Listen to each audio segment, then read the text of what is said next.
Then. Cool. So this talk is open source reverse engineering. We're going to talk about 60 things that that we can do in 60 minutes. And I've timed it is 60 minutes. So we'll maybe have time for a question, but if you just grab me at lunch, don't worry about interrupting me. Just come grab questions. I'm also at the synopsis stand, so come ask questions afterwards. I've got a bunch of stickers. So yeah, if you don't get time to ask what you want to ask, just write it down and we'll talk later. So some of you know me. I see some faces I'm familiar with. I graduated from Abertay from the same hacking degree in 2013. I'm a principal consultant at Synopsys, and we do pretty much everything from web security, mobile, API testing, threat modeling, this kind of stuff. My particular area of expertise is mobile, and that sort of is where I got into reverse engineering, looking at some of the more advanced controls, how like banking apps and games protect themselves from like tampering the apps. So I kind of got into the area of exploring how those things work, and then also how to prevent people from doing those things. So that's my background. So specifically today we're going to talk about Radari 2. All of the stickers here are from the author, so he sent me a bunch of them to give out. So how many people have heard of Radari 2? Oh, cool. How many people have used Radari 2? How many people have contributed to Radari 2? That's what I thought. So yeah, the first thing, 0 out of 60, the first thing you could do is contribute. So that's the first free one. So it's an advanced disassembler, hex editor, decompiler, debugger. It has pretty much everything inside of it. It runs on all platforms, or pretty much all platforms, and you can use it to analyze executables on most of those platforms as well. So pretty much any POSIX system or Windows system, you can run R2. It has a UI if you feel so inclined. Some of us are fine working a terminal, and some people just want to visualize things in front of them a bit better. So you can use the GUI as well. It has a great conference every year. So they usually have a lot of talks about like malware analysis and that kind of stuff. And they do a lot of good training that is pretty cheap actually. So if you're looking for training, it's a good place to go. And it's been around for about 16 years, so it's been in development for a long time, although it still has a lot of bugs. I know some people experience a lot of pain when using Radari 2. And that goes on to my next point. The learning curve for R2 is extremely taxing. Anything basic is pretty easy, and then whenever you want to do something sophisticated, it gets hard quite fast, right?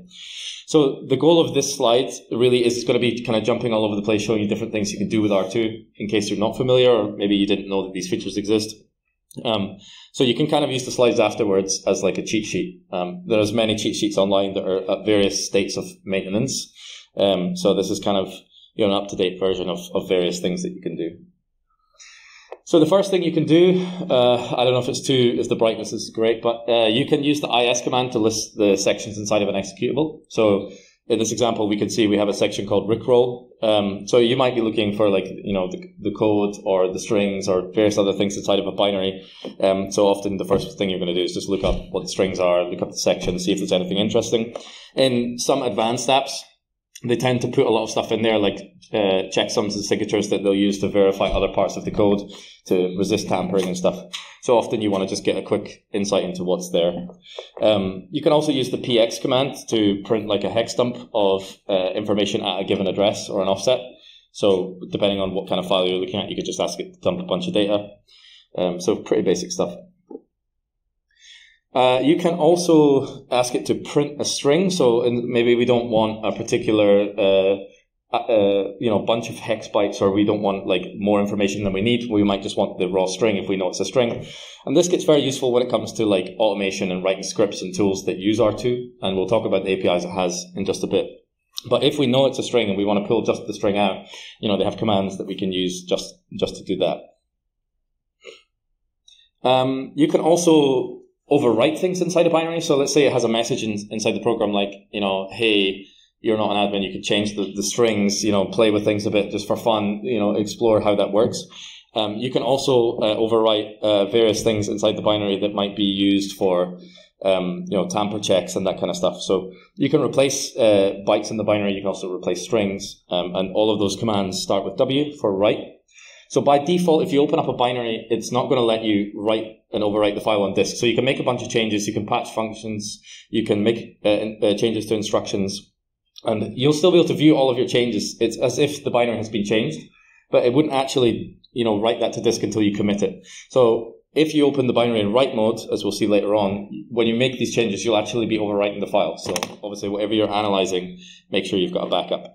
But by default, you can make all these changes, and it's all done in memory. So you can visualize and analyze the binary with all your changes, but the actual file on disk is going to remain the same. So just bear that in mind. If you're patching something and you're trying this for the first time, and then you go run the binary afterwards, and it's still got the old string, that's why. So the other thing that for everyone that raised their hand that's used R2, you'll see this quirky messages at the top of the screen every time you launch it, and they're called fortunes. You can also print them using FO. It's just a bit of fun. So they normally have like a whole bunch of different messages. They used to have some that were like, not safe for work and other things, and you could configure via variable like what type of messages you wanted. Whereas now they just have like a default set that you can print out. The other thing is you don't just have to be a Microsoft fan. You can use Clippy inside R2. So if you're showing like a little POC to someone, you can have Clippy spit out the instruction pointer or something, just for fun, really. It's just a quirky thing. You can also use backticks if you want to chain commands. So if you start scripting things or you want to like speed up the way you're analyzing a binary, you can use backticks to run a command and feed the output back into another command. So in this case, inside backticks, we're asking for one of those fortunes, the quirky messages, and we're feeding it into the Clippy command. So Clippy is just going to print out the message for us. But there's ways that we might, ask for a list of functions and feed that output into something that analyzes those functions. So there's practical uses for this, not just for fun. Another thing that is keen that you'll need to know is that you use the S command to navigate around. There's multiple different ways that you'll navigate around in R2. Obviously, if you're using the GUI, then you can just click on things. If you're using the visual panels in the terminal, you can also just click on things with the mouse. But you'll use the S command, which is to seek to an address. So you can seek to a particular address or a function name or an import name. You can just type S, and then they also have tab completion. So you can just seek to something and then analyze it afterwards. You can also do math. So in this case, we can say we want to seek to this address plus OX24, and we can do like multiple operations. So if you were writing like an exploit or something, and you had like a shell code, a NOP-SLED, and some other stuff, some padding, you can just do the math rather than having to work out what the exact offset you want to go to is. You could just put the math in there. So again, when it comes to scripting, you can have all of that in your script to make it nice and easy. Another thing that you'll probably do quite early on is use the AFL command. I think that's a little bit blurry. So AFL is to give me a list of all the analyzed functions. And in this program, we have three functions. So we have a main function, printf, which is an import, and a function called other function. So one of the first points of call when you're looking at software is just to open it up, see what functions are there, see what functions it imports from the system, and then you're kind of learning a bit about the attack surface. You can also print the disassembly of a function using PDF, so print disassembly function, and you give it the name of a function or the address of a function, and it will print out all the instructions in assembly that are in that function. Or you can use PD space a number, and it will print out that many instructions. So if you say PD5, it will print out 5 instructions. If you say PD20, it prints out 20. So it depends on your needs. Maybe you want the whole instruction, but the whole function, but sometimes there are 3,000 instructions long. Lots of basic blocks. So PDN is often kind of like the easier way of doing it. You can also get decompile. So obviously not everyone in the room is going to want to sit and look at assembly, or would be comfortable sitting and looking at assembly. Certainly if you're swapping between architectures and stuff, like I don't like looking at assembly. So it has a built-in decompiler. You can use PDD for the built-in decompiler. It's called R2dec. And I don't know how visible that is, but we can see this main function it calls printf with some Rick Astley lyrics, and it calls another function. When we see the next screenshot, we'll compare the outputs because there's multiple different decompilers, and this one's, it's okay, but it's not the best. So we can also use GUIDRA from the NSA. So they actually publish some really cool tools. GUIDRA is one of them. And GUIDRA decompiler has been pulled out of the Java UI. That I don't like Java. I'm going to hold my hands up. And actually, they put it into R2. So you can just call PdgA, and you get like a nice GUIDRA-based decompile, which is obviously a lot more correctly formed than the output in the top right. So, for example, in the top right, we can see that they call other function, but visually it doesn't look like they pass in any arguments, but actually the program does pass in the value OX2A, and GUIDRA was able to pick that up correctly. So depending on your use case, you can use the one that you prefer, but I think it's nice to have GUIDRA in there. If you don't know what 2A is in decimal, it's 42, so the meaning of life. So if you want to convert values, you can use the question mark, and that'll let you convert between, integers, strings, ternaries, hex. So you can use the question mark in order to do the conversions. And it also supports math. So if you want to add two offsets and then the result, you want it to be converted into different formats, like let's say you want to find out the distance between two addresses in integer format, then you can use the question mark to do that. You can also run system commands. I'm not really sure when I've ever really had to do this, to be honest. So it's kind of useful, like if I'm analyzing a binary and I want to like load in something else, like a library, then sometimes like I don't quite know the library name, so I just like use !ls just to see the current directory. But I'm sure there's many other practical uses that I've not run into yet. But you can use ! followed by command, and then it'll run that command inside the R2 shell without having to open up another tab or something like that. So kind of useful, but as I say, I very rarely use it. Another really important thing is that, like every other decompiler or disassembler, you can see the cross-references, which means like when you see a function or a string, you want to find out all the places it's used in that program. So if they have a user privilege check, let's say, you want to find out all the places that's called in order to like beat those checks, or maybe you just beat it in one place. But first of all, we just want to find out like, okay, where is all of the places inside this binary that this function is called or this string is referenced. And so to do that, you use axt command, and you tell it what you're looking for. So in this case, we want to know everywhere that printf is used, and it's called in two places. So it's called by main, and it's also called inside our other function. So if we were interested in that, we could go to each of those functions now, analyze them, and figure out, okay, why are they using printf? You can also see the control flow graph for a given function. You can see this in the visual mode, in the GUI, or also in the terminal. It basically just shows you all of the blocks and the conditions of which the code is going to take certain paths. So in the red or green, with the lights permitting and colorblind permitting, you have a F for false and a T for true. And it shows you, which code path is going to take based on the output of the instructions. So, right, if there's a comparison operation that happens, an if statement in code, obviously it's going to go one of two ways. You are an admin, or you're not an admin, or you do have permission to open the file, or you don't have permission to open the file, this kind of stuff. So if you want to visualize what the function's doing, and rather than just looking at a bunch of instructions, you want to see like, some loops and that kind of stuff, it's often good to just jump into the graph and like figure out like how does the function look. And you can kind of maneuver it with the arrow keys and, plus and minus to zoom in or zoom out. And you can see in some of the blocks, it's got like an ellipsis, like 3 dots to show that obviously like some of the instructions have been consolidated. Another thing is that you can print out all the strings. So obviously everyone that's used Linux will know, or Mac, you can just run the strings utility against the binary and it'll give you the strings. It's interesting for us to do it inside IDA or R2 or something, because we want to see where those strings are actually referenced or where they're used.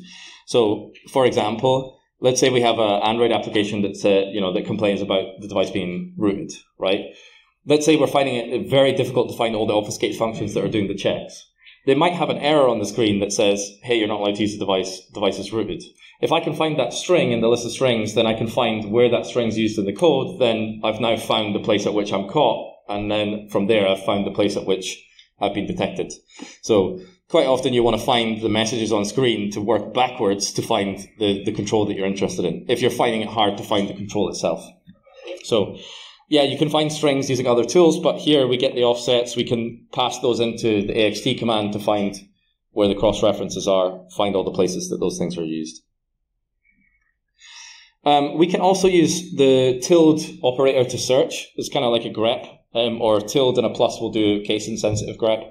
So if you have lots of strings, you might want to filter them. If you have lots of instructions in a function, you might be looking for certain things. If you're building an exploit, you might look for certain ROP gadgets and that kind of stuff. So if you want to, you can pass any command and then put a tilde afterwards and give it a search term, and it will just print you only the results that match that search term. So here we're printing all the disassembly of the function, and then we're searching for EDI. So everywhere the EDI register is referenced in one of those, in one of the lines of output, then they're the lines that we see. So quite useful to know. When you open a binary, it isn't analyzed by default. So anyone that's used any decompiler or disassembler, they're all the same. You open up the binary, it has to analyze it, it has to go through all of the code, figure out which functions call which, where the functions start and end, and it takes time for all this to happen. Most of them it takes anywhere from minutes to hours. And R2 is the same, except we have a bit more granularity of how much analysis we want to do.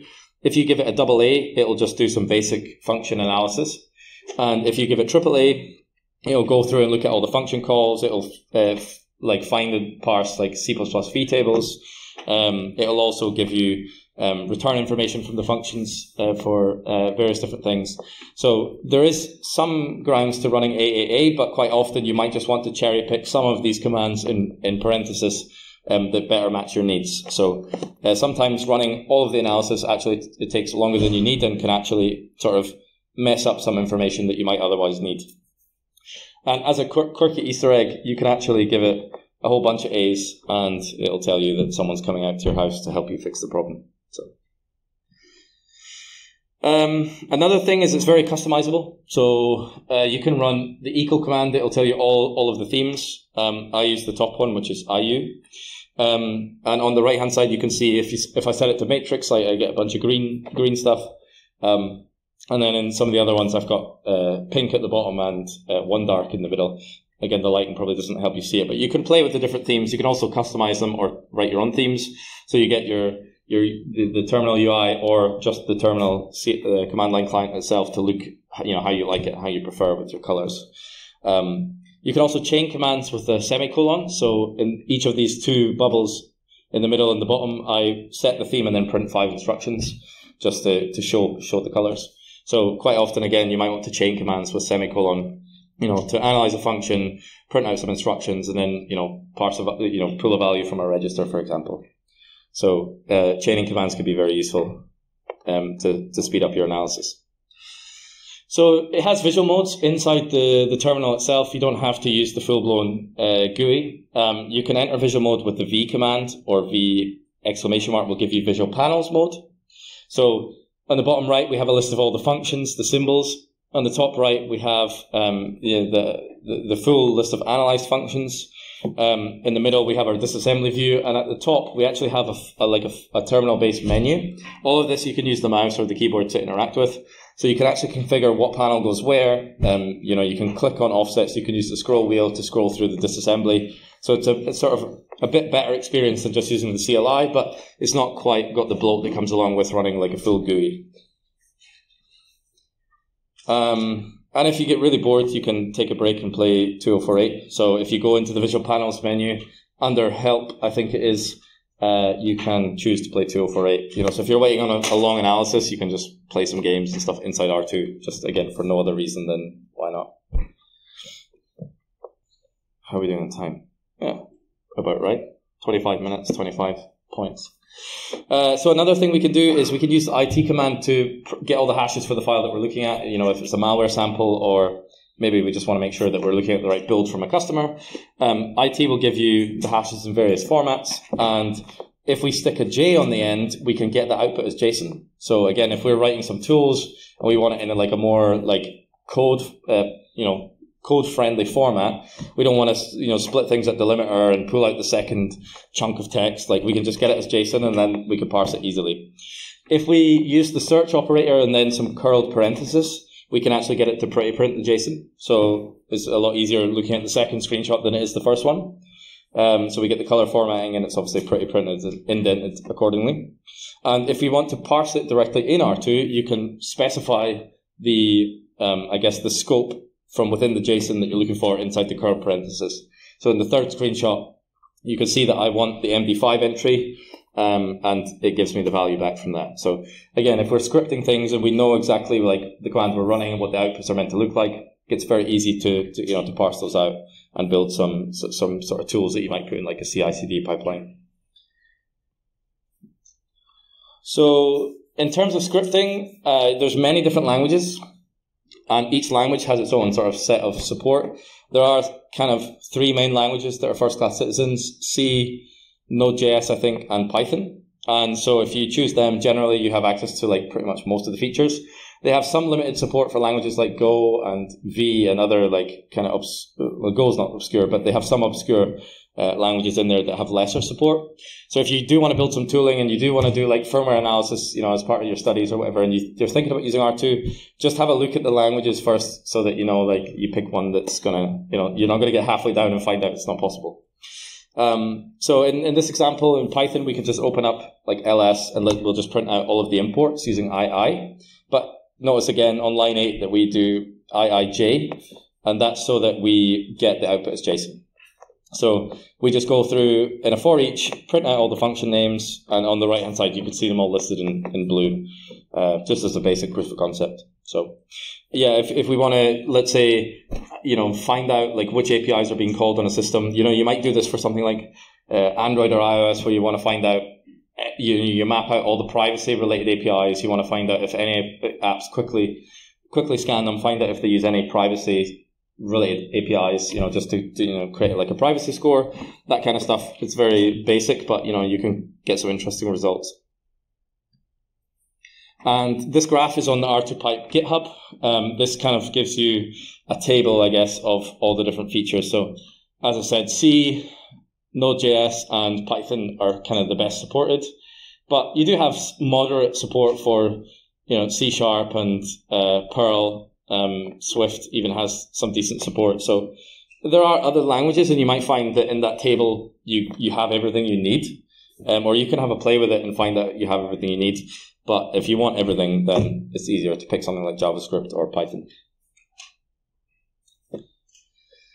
So obviously I'm rattling off a lot of commands, and it's very difficult to remember what all of them do. You can use the question mark to get the help info for any of these commands. So if you put it at the end of a command, it'll print out all of the related help information. So in the first screenshot, we say AFL question mark. AFL is to list all the functions. So it tells us that, but it also tells us that there are subcommands for AFL, like AFL period or AFL plus AFLT, and it tells us what all these sort of subcommands do as well. So if we're interested in a command and seeing if there's any variations that might better suit the analysis we're doing, we can just stick a question mark on it and it will help us out. Some of them will actually give you usage examples as well. So question mark is always a good way. There's kind of this state of mentality with R2. It's like self-documenting. It's got the steep learning curve, and actually the best way of learning is to go in and use it and start putting the question mark on your commands and just figuring out what commands exist and what they do.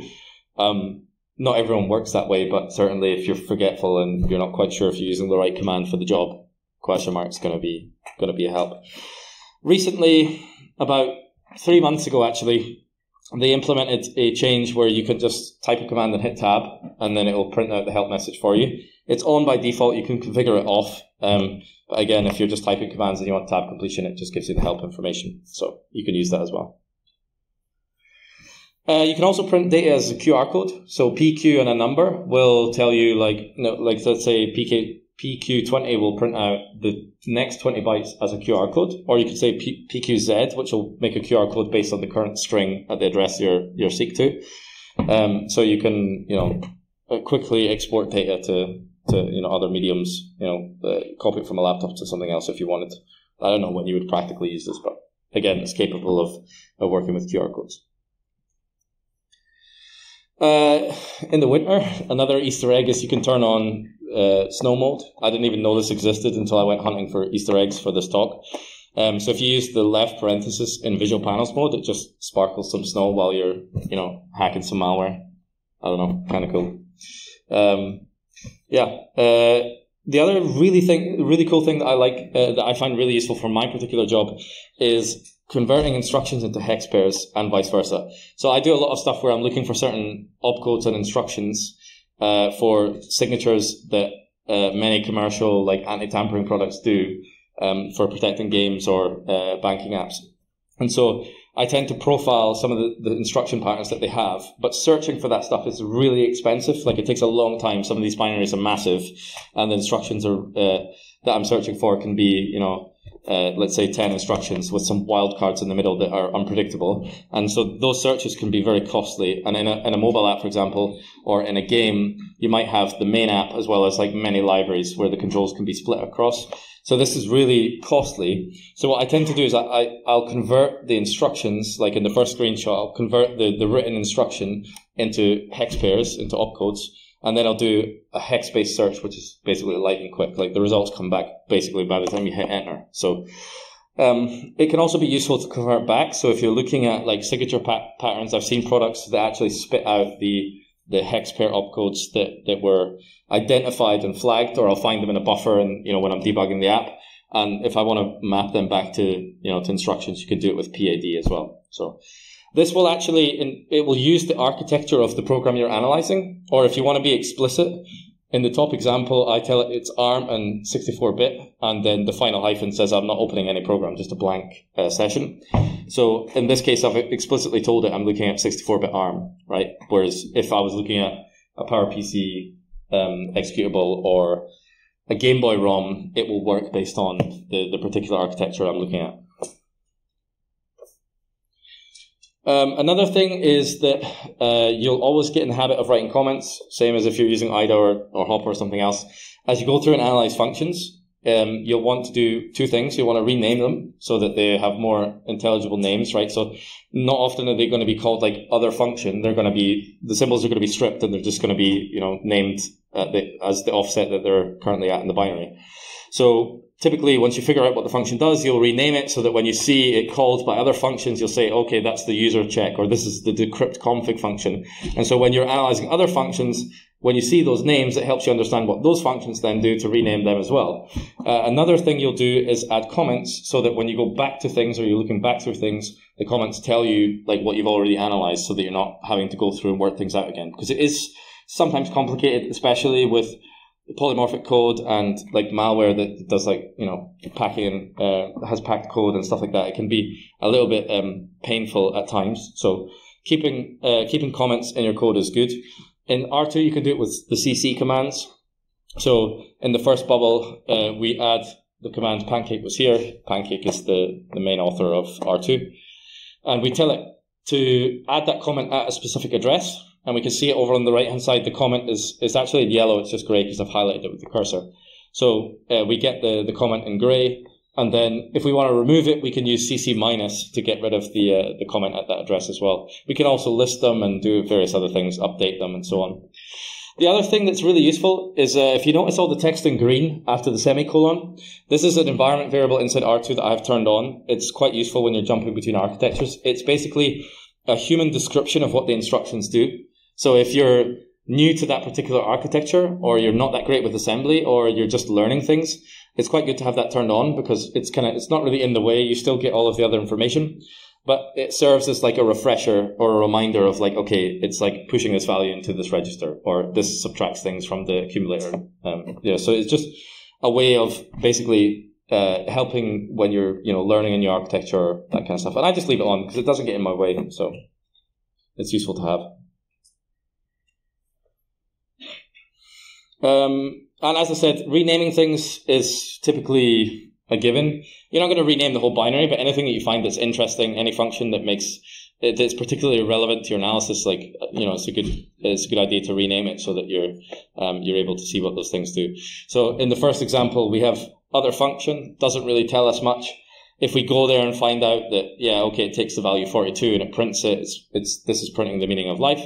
So I'll rename it using AFN next to the 38 bubble. So I'll say AFN print meaning of life, and then I'll give it the at symbol to say where I want it to make that change, and I'll say symbol.other function.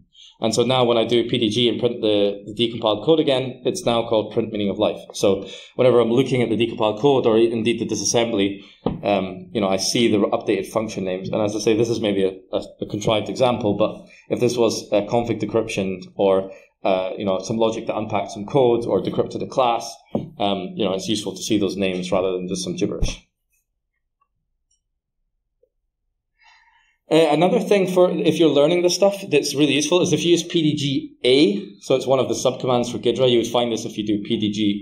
It'll tell you this, is it'll print the instructions side by side with the decompiled code. So if you're like trying to grasp like how assembly, like you know, how does this code and this if statement like map to these instructions, and you're trying to get your head around it, this shows them side by side so you can kind of like see what's happening. It's not always like crystal clear, but like it does give a good insight into what's happening. Again, especially if you're working with an architecture that you're not totally acquainted with. Like let's say you do all your work on x86, and now you're working with ARM or PowerPC or something, then you know it's quite useful to have. For those doing like exploit dev, I know there's some talks about like Windows kernel and Linux kernel stuff. If you're doing any kind of exploit dev, and in the modern day, obviously you have to use things like ROP to bypass non-executable stack. You know, you can use tools like Mona, but you can also use R2 to search for gadgets that you can put together to make a payload. Excuse me. So /R will basically print you all of the relevant opcos that you might be interested in, and you can filter it based on your needs, right? So maybe you need to you know, have certain mathematical operations, or you need to call a function or whatever it might be. You can have a look through and filter based on the outputs of the command. You can also write and present your slides in it. So I tried to do this to begin with, but it was just really janky. So it's great actually. You can write in Markdown. You can use keys to advance and regress the slides. You can use backticks to run commands and have it rendered in the slide. So like if I wanted to show you some instructions, I can run the PD5 command, and the output of it will actually show on the slide. So here I'm using Clippy to print like my name and my title. But if I show you in the Markdown, if I jump forward, in the Markdown over here, you know, we have a bunch of things like commands that are in backticks. And here you can see the Clippy command to write my name and my title. So it's a cool way of like in Markdown just formatting your slides. You can advance through them, you can run commands and show it off. Unfortunately, like some of the limitations that I couldn't quite move the images to where I wanted them, and like the ASCII text it was using, it wasn't quite clear. So in the end, I just moved back to traditional slides. But still, it's quite cool. Especially if you're just showing a proof of concept to like a technical team. It's quite interesting. You can also debug programs. So here we have a password program. It asks for a password. We try a bunch of attempts, and obviously it tells us that they're incorrect. So just a really basic example, but we can use R2-D. We open up the program. We can set a breakpoint with DB. So we say DB at the string nCompare function. DC will continue the program, and it now asks us for a password. We type in bingo, and it pauses the program and says, okay, we've reached the string comparison. We can use DR to print the registers. We can see all the current addresses held by those. And if we want to, we can print out the bytes at the RDI register. And then I just clear the console. I'm going to print out at the RSI register as well. So here we can see there's a string like Abertay FDW. So what we're going to do is we're going to copy it, resume the program using DC, and then it's going to tell us the previous password was incorrect. And now we type in the password that we found in memory. It tells us we hit the breakpoint again. We tell it to continue, and now it tells us the password is correct. So just to prove this, obviously it's a really basic example, but just to show, like, we can now just open the binary without a debugger, type in the password that it expects, and obviously it tells us it's correct. So really, really basic example, but especially if you're getting new to this kind of stuff, or if you are new to this stuff, this is the kind of examples you would want to go through. So we can dump registers in the stack, we can set breakpoints, debug programs, just like we can with GDB or LLDB. So yeah, it's quite powerful. And not only that, but when you're paused in memory, you can use all of the commands we looked at to print the instructions, to modify instructions, and so on. So you've got all of the power that we've seen in R2 while you're debugging as well. One of the things that you've seen in a couple of places that I didn't point out yet is that instead of having to like seek to a function using S and go to that function and then say PDF to print all the instructions and say, okay, it calls another function, so I'll seek there with S and then print all the instructions again, and then I go back to the previous one and then print the instructions. It gets a bit cumbersome jumping around, especially like when you're not using a GUI. So in the first example, we do PDF and it prints the instructions of main. And rather than seeking to the other function, we can run the second command, pdf at sim.other function. And so that will, behind the scenes, it temporarily jumps there, runs your command, and then comes back. So without having to lose our position or lose what we're looking at or lose our focus, we can ask it to run commands at a different location. So we've done this in previous slides where we said, like, write a string at this location or print this at this location. And that's what that's actually doing behind the scenes. They call it a temporary seek. You can also use the double at sign or triple at sign to have a loop or a for each loop.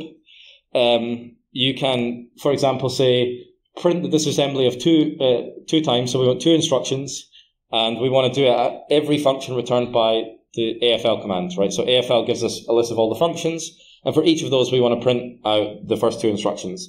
And so in the outputs, we could see the first 2 in red from main, the first 2 in red from the printf function, and then the first 2 in red from other function. So it's a way of us chaining commands to do things very quickly, especially from an analysis perspective. Like, we might want to just quickly loop over a certain thing and find out which one we're interested in. So you can also use the GUI. So it's called, I don't know how to pronounce it, Aieto. Most of the original authorship was Spanish. So R2, at one point, they had a whole set of collaborators. Some of them worked mainly on the UI, and some of them worked mainly on the core of R2. And there were some interoperability concerns with how they wanted things to work. So they broke off and forked a new version of R2 called Risen. And they took the previous UI with them.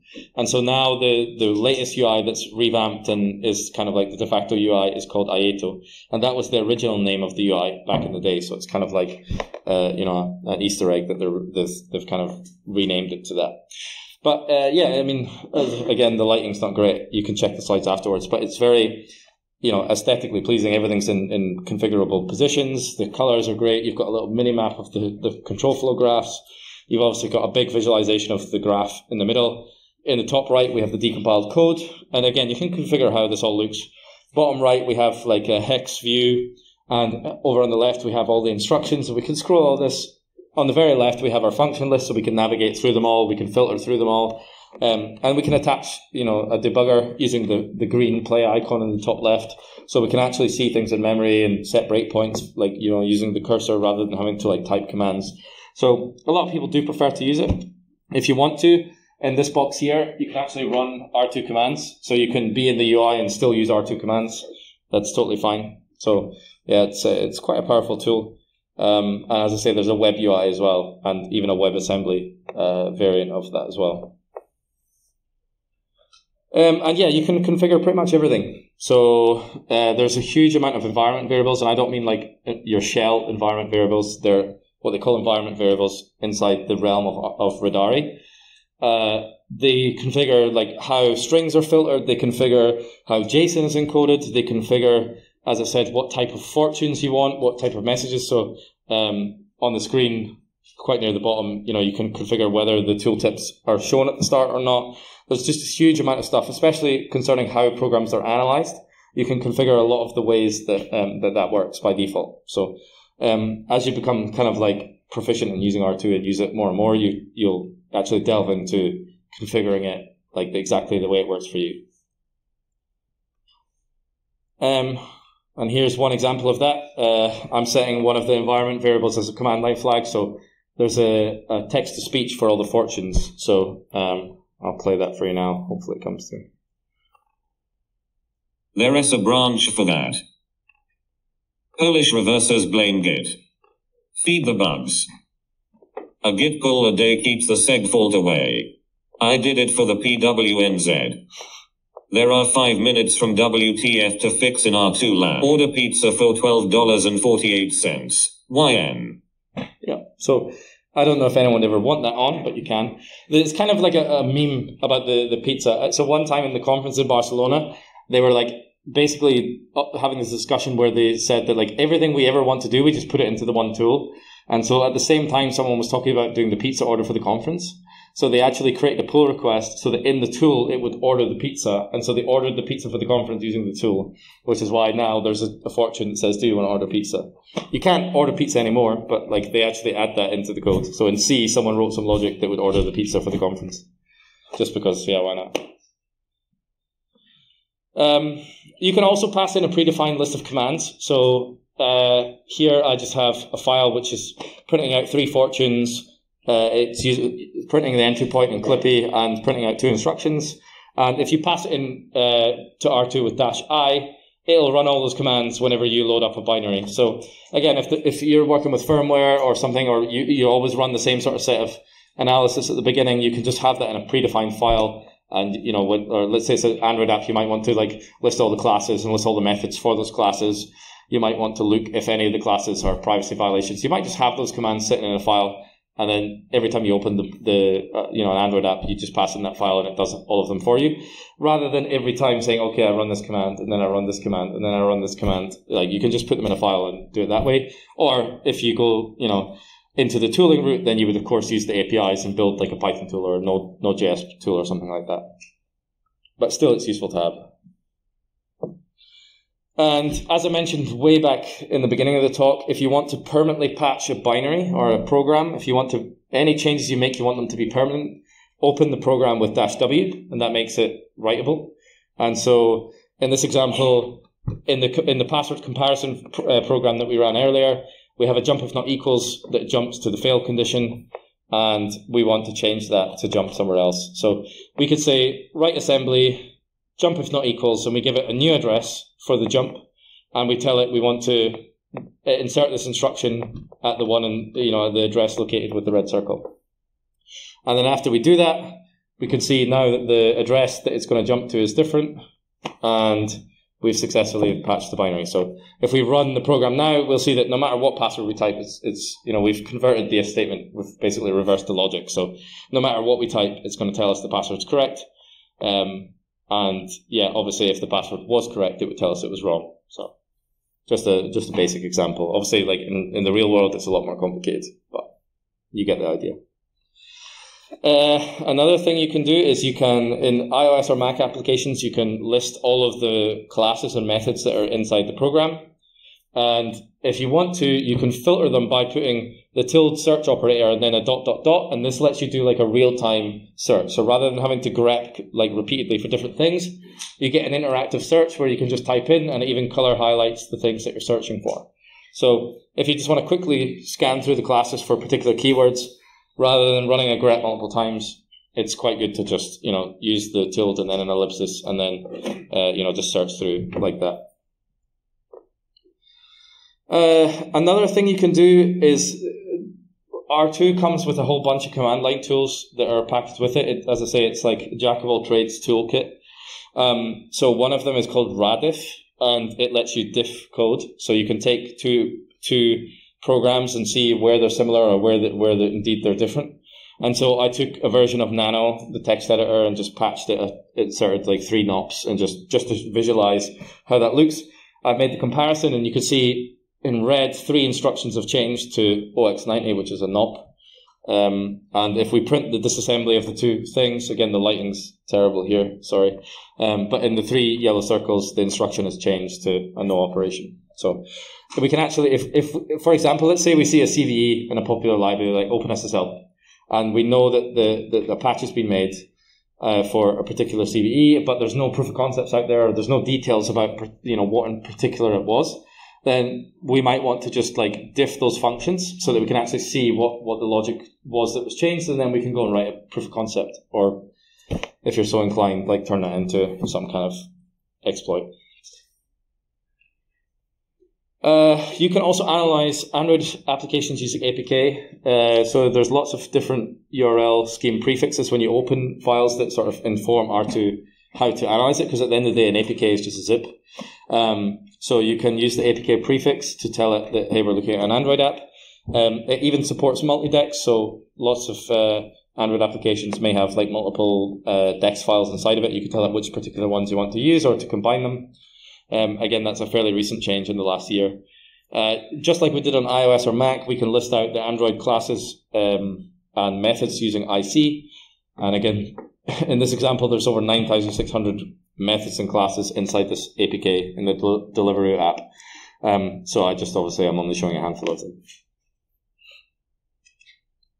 So another thing that you might want to do is check for basic, I mean, this is basic stuff, but you might want to look at the programs or the libraries to see if they're using the compiler securities afforded to them. So, are the symbols stripped? Are they using the non-executable bit? Are they using like position-independent code for taking advantage of ASLR? And there's other things in there as well. But, the I command will give you basic information about the binary you're looking at. And, in this case, you can just grep out or parse out the ones that you're looking for. Again, you could do IJ to get this as JSON and parse it out. So if you just wanted to, write a basic scanner for a bunch of software that comes in, loop through a folder, open up every executable, check it all, flag the ones that are bad, like a cheap finding, in a security test. But, it's relevant, so. Another thing is you can emulate code. So rather than having to use a debugger or run code, sometimes if there's obfuscation or the analysis wasn't good enough to actually figure out what's happening, you can actually use emulation. So there's a whole bunch of different commands here. I'm not going to explain all of them, but basically, with the emulation, you can set up a virtual stack. You can set up the registers the way you want them. You can run code to and from a certain point, and then it'll tell you how everything's changed, right? So you can see, you can deobfuscate a function or do various bits and pieces with emulation. Not always, but usually just basic obfuscation is defeated with emulation quite easily.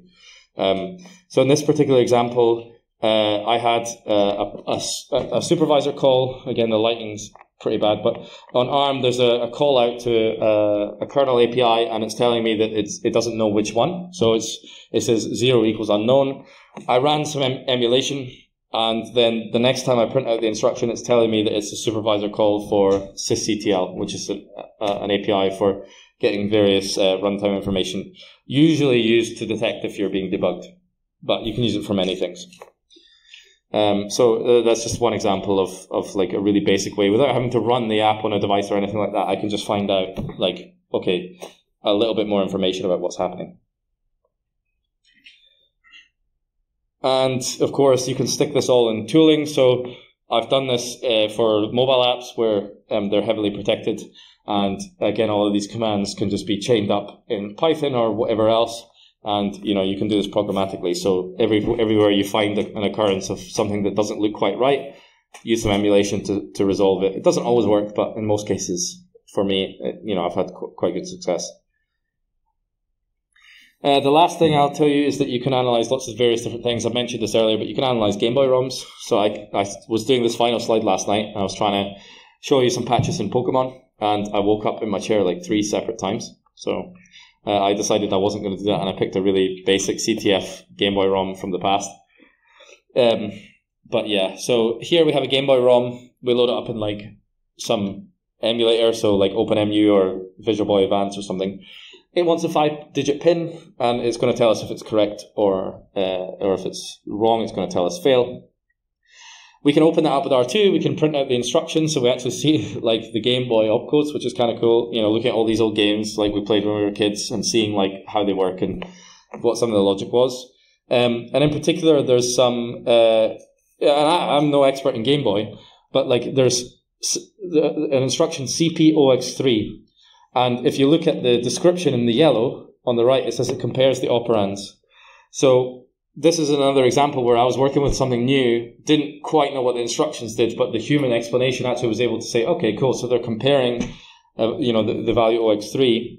And so I filtered out these values, and I found they're looking for 3, 7, 5, 1, 9. I tried, the combination 3, 7, 5, 1, 9, didn't work. I tried 9, 1, 5, 7, 3, didn't work. And tried, a couple of different combinations, and lo and behold, 9, 5, 7, 1, 3 was one of them. So if I was to look carefully at how it all worked, to look at the graph and which order these numbers came in, it would have been clearer. But as I say, it was late at night. So I also have 1-year-old twins, so I don't sleep is a thing that I've long forgotten. So yeah, and that is 60 things in 50 minutes. So yeah, if you want some stickers, I know these people really well that work on the tool. They sent me some baby grows for the little ones, and I have this. They sent me like 100 stickers, so I have plenty of them. I also, if someone wants to raise their hand, if someone thinks they know 5 things you could do with R2 and wants to volunteer 5 of them, I'll give you something. If anyone wants to try and have a guess, any 5 things from the presentation. 3 things. You can print assembly functions. Yep. You can write opcodes, and you can use visual mode to look at the graph. Cool. Yeah, so you can come grab this. It's a t-shirt with a bunch of like ARM64 assembly. So they released some cheat sheets for ARM 64-bit, which were recent. They always had the 32-bit version of the cheat sheet as a poster, and now they have, so you can come grab that afterwards. And if you want stickers, feel free to come grab some, or I'll put some at the synopsis stand. But yeah, any questions? I think we have a bit of time, or you can grab me after lunch. Yeah. Is there anything you feel that R2 can be better? Like, is there anything you about it? Everything can be better, right? I mean, it's open source software. It's got lots of bugs. Actually, there's several times where people have written like exploits for R2 itself, which is like kind of ironic, right? But you know, it's a hugely complicated project. They try and, you know, I've contributed many times, and they try and avoid using any kind of dependencies. So if you're you know, using certain system libraries that might not be present on all the various different architectures, it's like to be avoided. So a lot of the code is like highly custom, and so sometimes you get like obscure things that can happen when it runs on certain architectures and stuff. So I think documentation is like always improving. They have like a wiki, there's a Git book, and even they were working on like an iPhone app written in Swift where you have like, you can play on your phone and go through the different commands and stuff. I think documentation is definitely improving, but it's somewhere that can get a lot better, I think. But yeah, there's many things can improve, but it's the nature of open source. It's like how much contributions do you get? I mean, Pancake himself spends like well into the early hours of the morning every day of his life, basically for 16 years, just to get it to where it is. And still, you know, you'll always find criticism or, you know, various frustrations with it. And at the end of the day, most of those people could fix those things, but they'll typically just tell you it needs fixed. So I think contributions and whatnot have been very good in R2. They have like thousands of people that have contributed to R2. But I think documentation could be better, and just like entry level, the entry curve or the learning curve is really steep.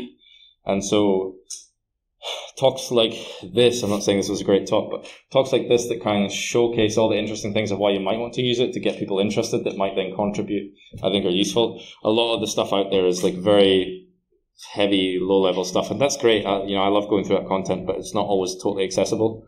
You know, if it's really deep in Game Boy ROMs, like it's only going to apply to people that have done a lot of stuff with Game Boy ROMs. So, yeah, I'd say documentation probably. Any other questions? Nope. Okay, it's lunchtime, so.